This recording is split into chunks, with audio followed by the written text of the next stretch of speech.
The significant feature in MRP2 is that it allows material, machine, and resource planning.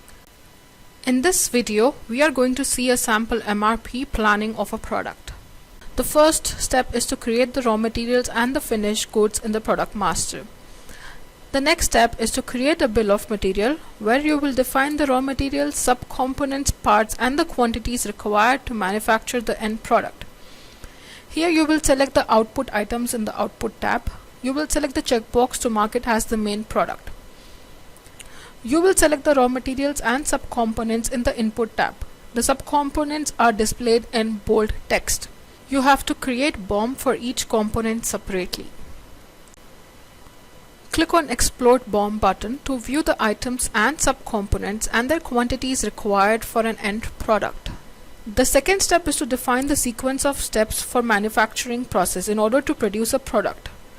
Go to Routing screen where you will define the routing process for each process. You can define process-wise input and output.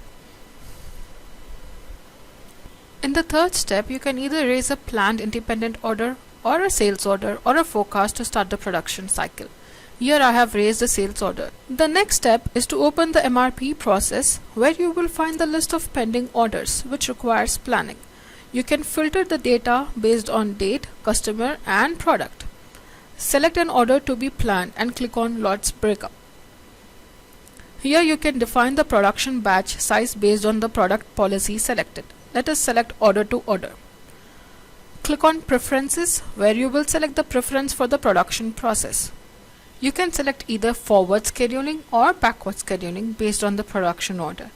You can also select either material requirement planning to schedule all the levels of the bill of material or master production schedule to schedule and plan for the level 1 hierarchy of BOM. With the help of these buttons, you can view the bill of material and routing associated to the production process. Now click on Schedule and raise the order. Here you can see the schedule as per the backward delivery concept with respect to the due date of the production order. Click on Explode BOM to view the BOM of the product for which we are planning MRP. Click on Planning. In this screen, you can select the procurement preferences for the raw materials. You can raise the order for raw materials by raising purchase request or dependent requirement.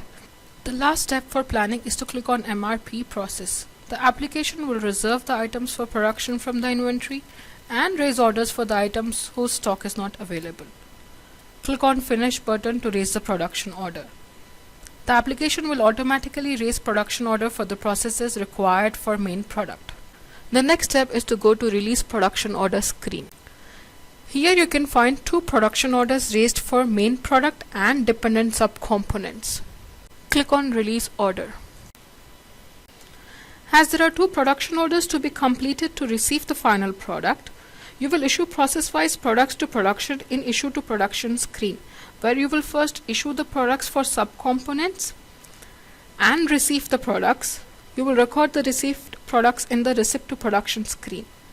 Then you will issue the products for the main product and receive the output. Through this way, a production order is completed. Thank you.